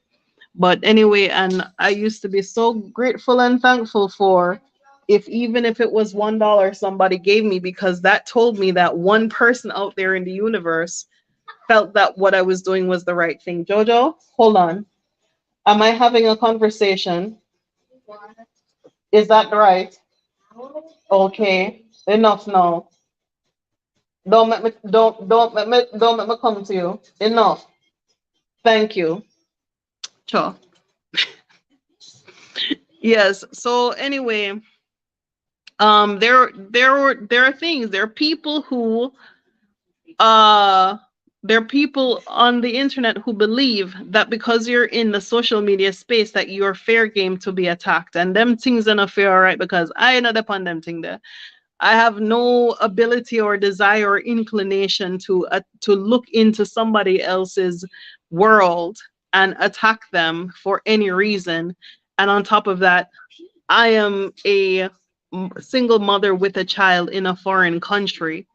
And, it just behooved me that someone can actually take someone's positivity and try to turn it into something negative. But if you read the Bible, those are the things that, that the devil and the deceiver does, is they try to take your good and turn it into something bad. So I did close those videos, but I can open them again. But I would have to go through them one by one. So the one that you're talking about in particular, I can probably open them back one by one. But yeah, man, we are here working and fighting the good fight. And that's the thing, is like, you'll never this concept of using other people to grow your own channel. My channel is not monetized, right? My channel isn't monetized because in the beginning I could not commit the kind of time that is required to monetize a channel. Once you're monetizing your channel, you're saying, this is it. I'm a YouTuber. I publish regularly.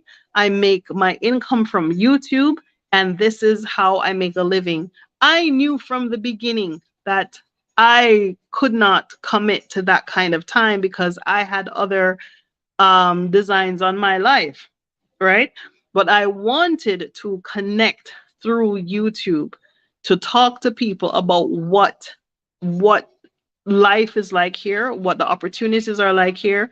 And a lot of people were very interested in following Jojo and I's journey because we came by ourselves. I didn't have a man or no boyfriend or nobody here that was waiting for me at the airport. I came off the airport, out of the airport, came off the plane by myself, like, yeah, I eat this, Africa. You know, and that was so well received here in Tanzania.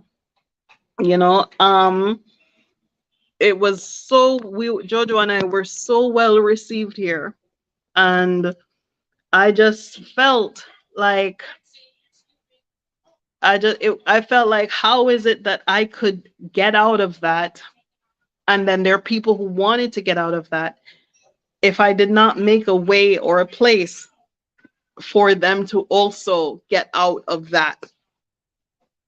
Because what kept me in America for so long was that I didn't know anyone. And, you know, I didn't realize God got me the whole time. So I wanted to use myself as an example. Like, listen, if you can put one foot in front of the other and take a leap of faith, and if you think it is time to go, and if you see where you're supposed to go, follow your mission, follow it all the way through.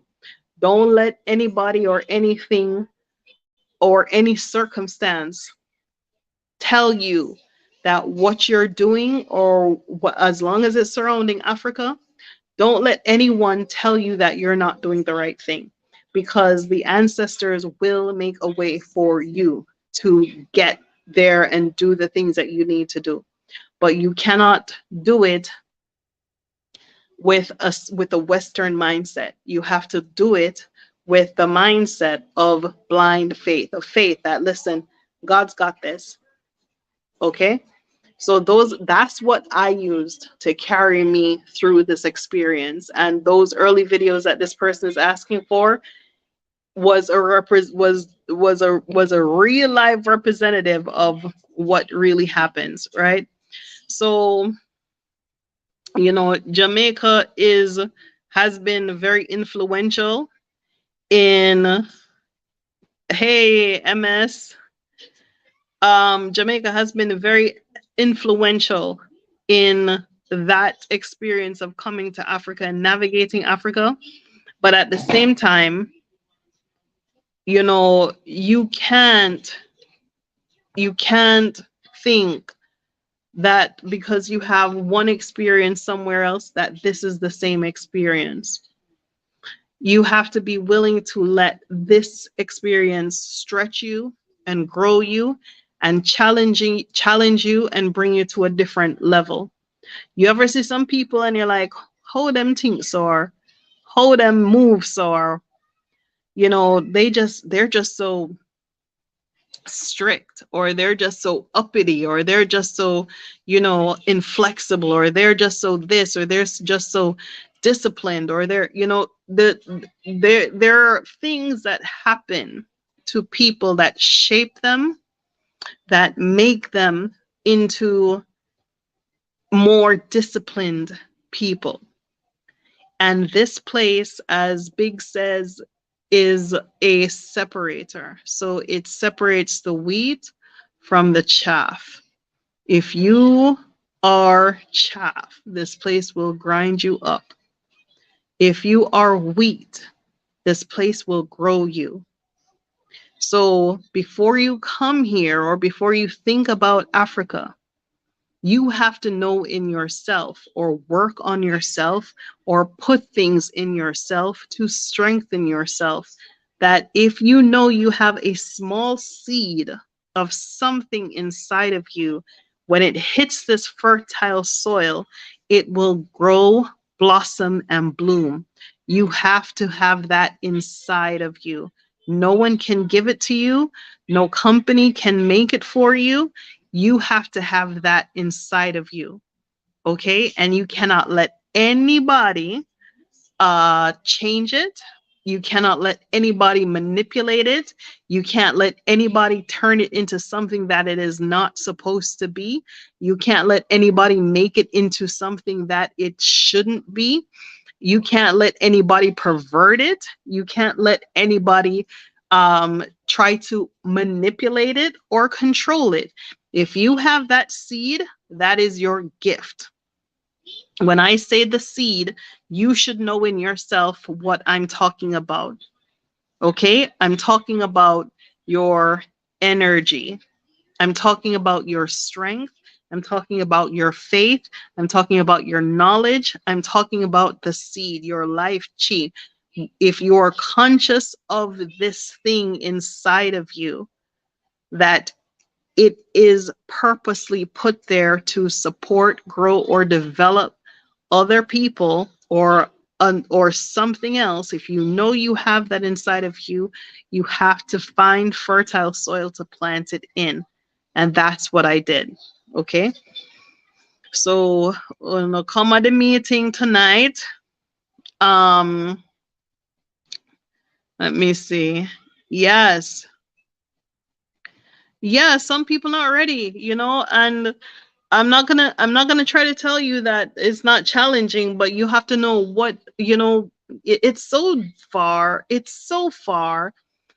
Africa is so far. Tanzania is so far from what you see going on in the West. And I'm gonna tell you that sometimes you have to catch your breath. There is so much perversion and so much pollution coming at people right now that's coming for your kids too. You need to catch your breath.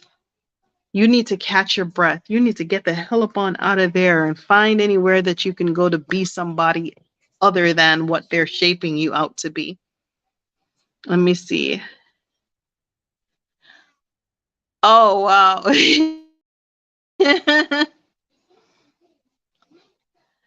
Wow. Okay. All right. I'm going to open these videos for you. Um, yeah, I know those early videos were inspirational.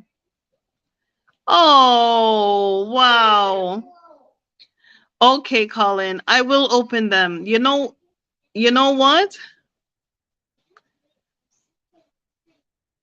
Yeah, you know what? I'm gonna open those early videos, but when I open them, they're all going to say the same day that I open them. They're not going to have the same like chronological, historical, like you can see like date by date by date by date. And I kind of regret it that I did it that way. Um, but I'm gonna open them. I'm gonna open them back. MJ says I want to leave 14 and listen, listen, MJ. You are the number one influencer of those children's lives. Okay? And at 14 and 15-year old, their minds can be shaped in any which direction that the external influencers can influence them. I would not have a 14 or 15-year-old in the West right now. Mm-mm. Because what they require to develop into whole, solid, respectful, and kind human beings is being stripped from them every day. Okay? So, oh, ma'am. So think on those things. MJ says, what if I'm chaff? Hey, some you might be chaff. You might think you're chaff. You might think you're chaff to something or some situations, but you might be wheat in others. But if you think you're chaff, go get some therapy. Go retool yourself. Go get some skills. Go grow up yourself, develop yourself. If you think you're chaff, meaning you think you're not good enough or you're not up to snuff or up to scratch, if you believe that you are chaff, go and improve your skills. That is the only way that you are going to become wheat. Go and improve your skills. Go and learn something, and don't watch nobody will tell you, you're learning too much. Learn. Thank you, Mr. Rosa. Yeah, you know in yourself who you are. You know who you are and you know what you're made of. right? And if you're a chap and you only want to have a good time, hey, guess what? People evolve. They don't stay the same way all the time. So there is opportunity, there's opportunity and there's growth for everyone. All right? That's the beautiful thing about a human being. We're not a tree or a rock. We don't have to stay the same all the time. We don't have to be who we always have been. We don't have to continue down the same path. We could go down this path and say, hey, this is not growing me, healing me, or helping me. I'm going to get the hell up on out of here. And you go down another path and you're like, this don't look like it works either. And you make another path, and you have to be willing to make as many paths to your true authentic self as much as possible. You have to sleep with yourself. You have to eat with yourself. You have to look at yourself in the mirror. You're the one who have to deal with yourself.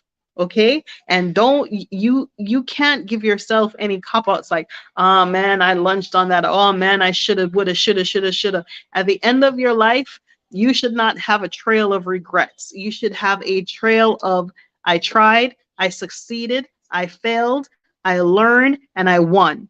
That's your trail. I tried, I succeeded, I failed, I won, I succeeded.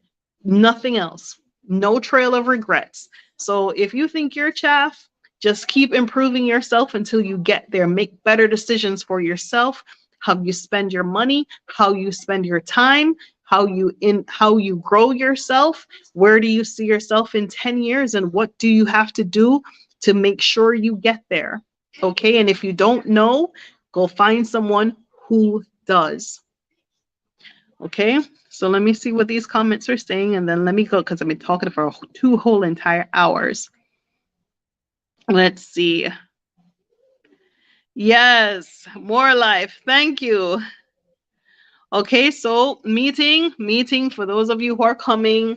Email me exodusafrica1@gmail.com. Email me on a normal email address. It's in the community section. If you missed it, go ahead and email me. Meeting this evening, 9:30 p.m. Saturday this evening. Yes, so I don't even know which day of the week it is because I've been working back to back. However, it is Saturday. Come say bye-bye, Jojo. Okay, don't be so silly though. Bye. Bye. Oh, my tongue.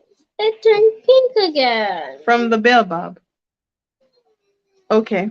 All right. So, like I said, for those of you who are joining, we are having a meeting this evening at 9:30 p.m. This is about purchasing, investing in, being a part of, growing with the East Africa Seaweed Company.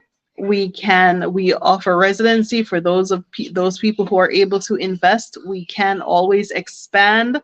I believe that we can use the opportunity and this company to grow a community around sea moss. We can do this. I have gone at that. The real hard work has already been done. Okay, the foundation has been laid. The bricks have been placed. The cement has been poured. The work has been done. All we have to do is keep building on what I've done, and we have a successful. Okay, so this is how I was marketing the body scrubs at the trade show. Okay, thank you, thank you. Please bring it back. Okay. So I look forward to seeing people. I'm requesting a $20 donation for the meeting because it is necessary at this point in time. I'm giving a lot of valuable information and opening a lot of eyes, and I need to separate the people who are serious and the people who are not. This point in time, we should all be serious about Africa. Everybody else is. Everyone else's. 7 of the 10 fastest growing economies in the world are on the African continent. We're investing in the stock market, NASDAQ. We're sending our money here, there, and everywhere. And those of you who are investing in Africa wants to invest in Africa and get your money back in America when you should be able to spend it in America and build up America some more. Nasankina sing so. We have to look at Africa, period, point blank. We're not going to get our residencies. We're not going to get our permits. We're not going to have the things to hand out to our children unless we are also here physically doing the work. We Jamaicans have been here and present from the 60s.